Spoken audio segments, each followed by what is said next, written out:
بسم الله الرحمن الرحيم. ألف لام را تلك آيات الكتاب الحكيم. أكان للناس عجبا أن أوحينا إلى رجل منهم أن أنذر الناس وبشر الذين آمنوا أن لهم قدم صدق عند ربهم. قال الكافرون إن هذا لساحر مبين. إن ربكم الله الذي خلق السماوات والأرض في 6 أيام ثم استوى على العرش يدبر الأمر ما من شفيع إلا من بعد إذنه ذلكم الله ربكم فاعبدوه أفلا تذكرون. إليه مرجعكم جميعا وعد الله حقا إنه يبدأ الخلق ثم يعيده ليجزي الذين آمنوا وعملوا الصالحات بالقسط والذين كفروا لهم شراب من حميم وعذاب أليم بما كانوا يكفرون. هو الذي جعل الشمس ضياء والقمر نورا وقدره منازل لتعلموا عدد السنين والحساب. ما خلق الله ذلك إلا بالحق يفصل الآيات لقوم يعلمون. إن في اختلاف الليل والنهار وما خلق الله في السماوات والأرض لآيات لقوم يتقون. إن الذين لا يرجون لقاءنا ورضوا بالحياة الدنيا واطمأنوا بها والذين هم عن آياتنا غافلون أولئك مأواهم النار بما كانوا يكسبون. إن الذين آمنوا وعملوا الصالحات يهديهم ربهم بإيمانهم تجري من تحتهم الأنهار في جنات النعيم دعواهم فيها سبحانك اللهم وتحيتهم فيها سلام وآخر دعواهم أن الحمد لله رب العالمين. ولو يعجل الله للناس الشر استعجالهم بالخير لقضي إليهم أجلهم فنذر الذين لا يرجون لقاءنا في طغيانهم يعمهون. وإذا مس الإنسان الضر دعانا لجنبه أو قاعدا أو قائما فلما كشفنا عنه ضره مر كأن لم يدعنا إلى ضر مسه كذلك زين للمسرفين ما كانوا يعملون. ولقد أهلكنا القرون من قبلكم لما ظلموا وجاءتهم رسلهم بالبينات وما كانوا ليؤمنوا كذلك نجزي القوم المجرمين. ثم جعلناكم خلائف في الأرض من بعدهم لننظر كيف تعملون. وإذا تتلى عليهم آياتنا بينات قال الذين لا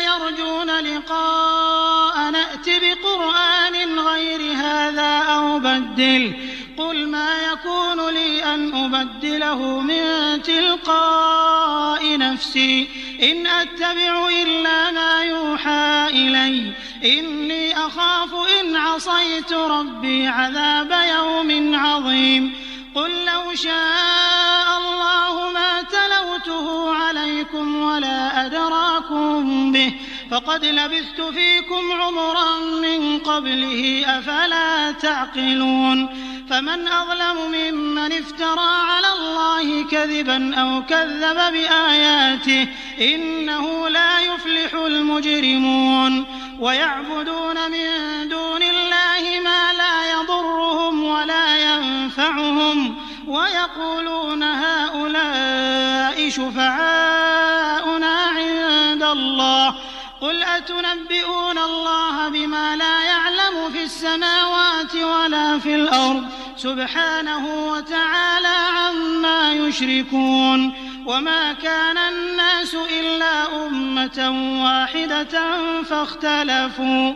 ولولا كلمة سبقت من ربك لقضي بينهم فيما فيه يختلفون ويقولون لولا أنزل عليه آية من ربه فقل إنما الغيب لله فانتظروا إني معكم من المنتظرين وإذا أذقنا الناس رحمة من بعد ضراء مستهم إذا لهم مكر في آياتنا قل الله أسرع مكرا إن رسلنا يكتبون ما تمكرون هو الذي يسيركم في البر والبحر حتى إذا كنتم في الفلك وجرين بهم بريح طيبة وفرحوا بها جاءتها ريح عاصف وجاءهم الموج من كل مكان وظنوا أنهم أحيط بهم دعوا الله مخلصين له الدين لئن أنجيتنا من هذه لنكونن من الشاكرين فلما أنجاهم إذا هم يبغون في الأرض بغير الحق يا أيها الناس إنما بغيكم على أنفسكم متاع الحياة الدنيا ثم إلينا مرجعكم فننبئكم بما كنتم تعملون إنما مثل الحياة الدنيا كماء إن أنزلناه من السماء فاختلط به نبات الأرض مما يأكل الناس والأنعام حتى إذا أخذت الأرض زخرفها وزينت وظن أهلها أنهم قادرون عليها أتاها أمرنا ليلا أو نهارا فجعلناها حصيدا كأن لم تغن بالأمس كذلك نفصل الآيات لقوم يتفكرون والله يدعو إلى دار السلام ويهدي من يشاء إلى صراط مستقيم للذين أحسنوا الحسنى وزيادة ولا يرهق وجوههم قتر ولا ذلة أولئك أصحاب الجنة هم فيها خالدون والذين كسبوا السيئات جزاء سيئة بمثلها وترهقهم ذلة ما لهم من الله من عاصم كأنما أغشيت وجوههم قطعا من الليل مظلما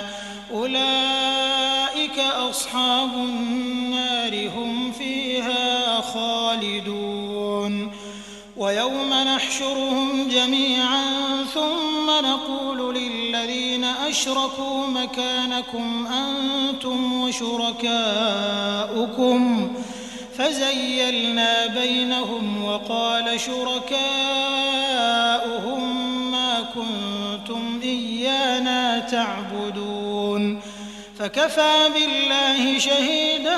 بيننا وبينكم إن كنا عن عبادتكم لغافلين هنالك تبلو كل نفس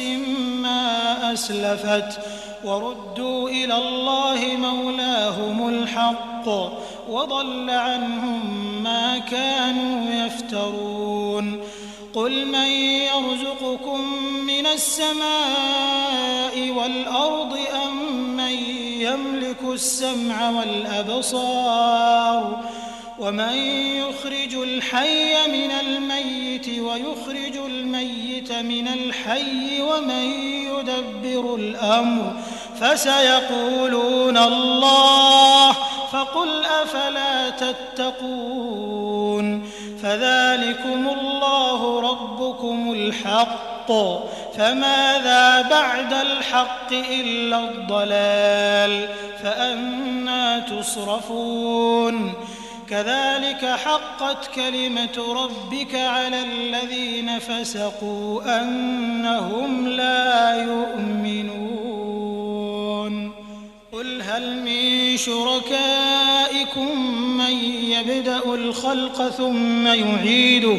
قل الله يبدأ الخلق ثم يعيده فأنى تؤفكون قل هل من شركائكم من يهدي إلى الحق قل الله يهدي للحق أفمن يهدي إلى الحق أحق أن يتبع أم من لا يهدي إلا أن يهدى فما لكم كيف تحكمون وما يتبع أكثرهم إلا ظنا إن الظن لا يغني من الحق شيئا إن الله عليم بما يفعلون وما كان هذا القرآن أن يفترى من دون الله ولكن تصديق الذي بين يديه وتفصيل الكتاب لا ريب فيه من رب العالمين أم يقولون افتراه قل فأتوا بسورة مثله وادعوا من استطعتم من دون الله إن كنتم صادقين بل كذبوا بما لم يحيطوا بعلمه ولما يأتهم تأويله كذلك كذب الذين من قبلهم فانظر كيف كان عاقبة الظالمين ومنهم من يؤمن به ومنهم من لا يؤمن به وربك أعلم بالمفسدين وإن كذبوك فقل لي عملي ولكم عملكم أنتم بريئون مما أعمل وأنا بريء مما تعملون ومنهم من يستمعون إليك أفأنت تسمع الصم ولو كانوا لا يعقلون ومنهم من ينظر إليك أفأنت تهدي العمي ولو كانوا لا يبصرون إن الله لا يظلم الناس شيئا ولكن الناس أنفسهم يظلمون ويوم يحشرهم كأن لم يلبثوا إلا ساعة من النهار يتعارفون بينهم قد خسر الذين كذبوا بلقاء الله وما كانوا مهتدين وإما نرينك بعض الذي نعدهم أو نتوفينك فإلينا مرجعهم ثم الله شهيد على ما يفعلون ولكل أمة رسول فإذا جاء رسولهم قضي بينهم بالقسط وهم لا يظلمون ويقولون متى هذا الوعد إن كنتم صادقين قل لا أملك لنفسي ضرا ولا نفعا إلا ما شاء الله لكل أمة أجل إذا جاء أجلهم فلا يستأخرون ساعة ولا يستقدمون قل أرأيتم إن أتاكم عذابه بياتا أو نهارا ماذا يستعجل منه المجرمون أثم إذا ما وقع آمنتم به الآن وقد كنتم به تستعجلون ثم قيل للذين ظلموا ذوقوا عذاب الخلد هل تجزون إلا بما كنتم تكسبون ويستنبئونك أحق هو قل إي وربي إنه لحق وما أنتم بمعجزين ولو أن لكل نفس ظلمت ما في الأرض لافتدت به وأسروا الندامة لما رأوا العذاب وقضي بينهم بالقسط وهم لا يظلمون ألا إن لله ما في السماوات والأرض ألا إن وعد الله حق ولكن أكثرهم لا يعلمون هو يحيي ويميت وإليه ترجعون يا أيها الناس قد جاءتكم موعظة من ربكم وشفاء لما في الصدور وهدى ورحمة للمؤمنين قل بفضل الله وبرحمته فبذلك فليفرحوا هو خير مما يجمعون قل أرأيتم ما أنزل الله لكم من رزق فجعلتم منه حراما وحلالا قل الله أذن لكم أم على الله تفترون وما ظن الذين يفترون على الله الكذب يوم القيامة إن الله لذو فضل على الناس ولكن أكثرهم لا يشكرون وما تكون في شأن وما تتلو منه من قرآن ولا تعملون من عمل إلا كنا عليكم شهودا إذ تفيضون فيه وما يعزب عن ربك من مثقال ذرة في الأرض ولا في السماء ولا أصغر من ذلك ولا أكبر إلا في كتاب مبين ألا إن أولياء الله لا خوف عليهم ولا هم يحزنون الذين آمنوا وكانوا يتقون لهم البشرى في الحياة الدنيا وفي الآخرة لا تبديل لكلمات الله ذلك هو الفوز العظيم ولا يحزنك قولهم إن العزة لله جميعا هو السميع العليم ألا إن لله من في السماوات ومن في الأرض وما يتبع الذين يدعون من دون الله شركاء إن يتبعون إلا الظن وإن هم إلا يخرصون هو الذي جعل لكم الليل لتسكنوا فيه والنهار مبصرا إن في ذلك لآيات لقوم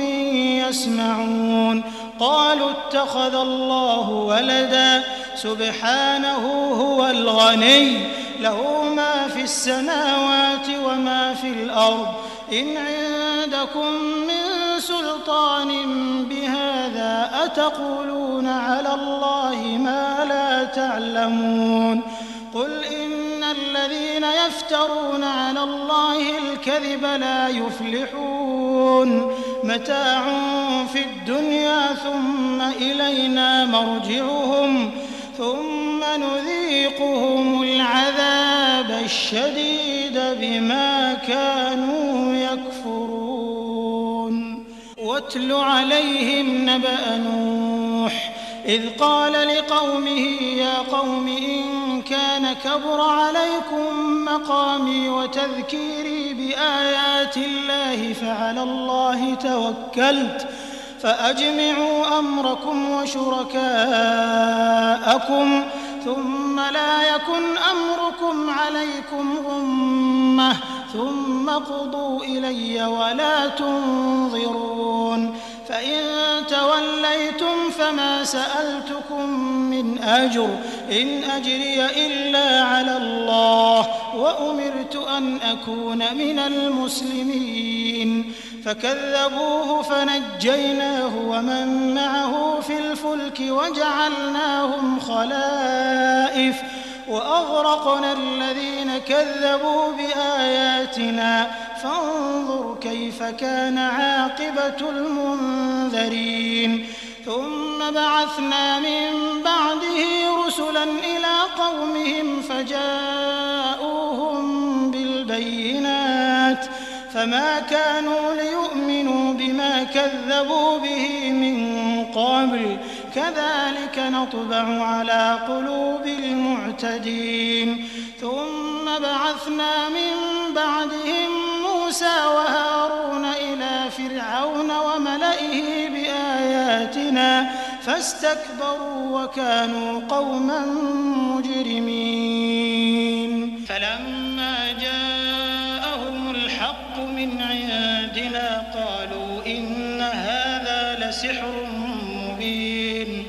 قال موسى أتقولون للحق لما جاءكم أسحر هذا ولا يفلح الساحرون قالوا أجئتنا لتلفتنا عما وجدنا عليه آباءنا وتكون لكما الكبرياء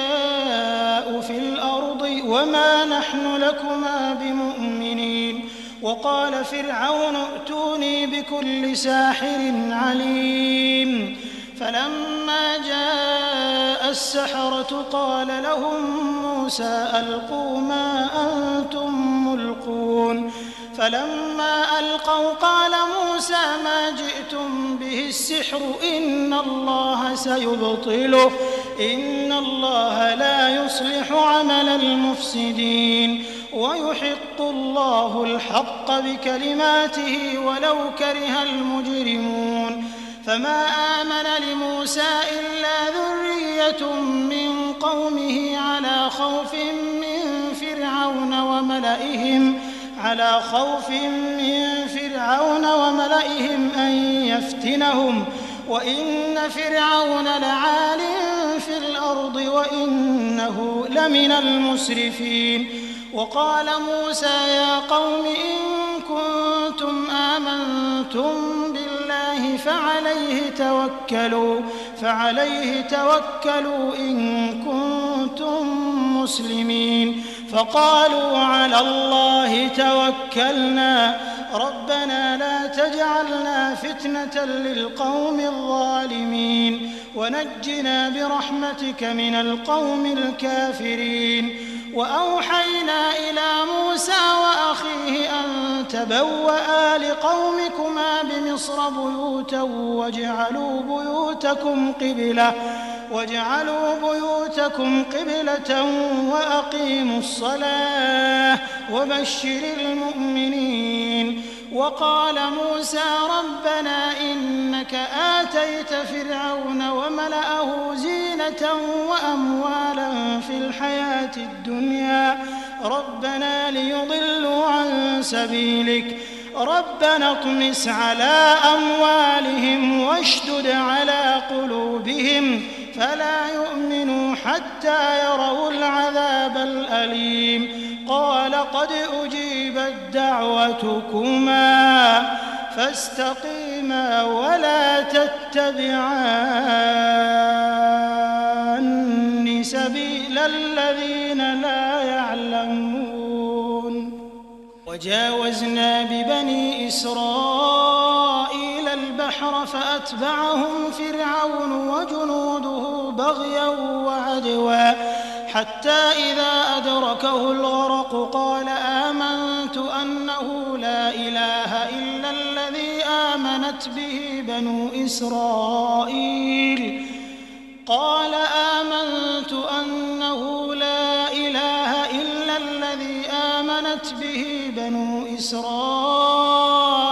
وأنا من المسلمين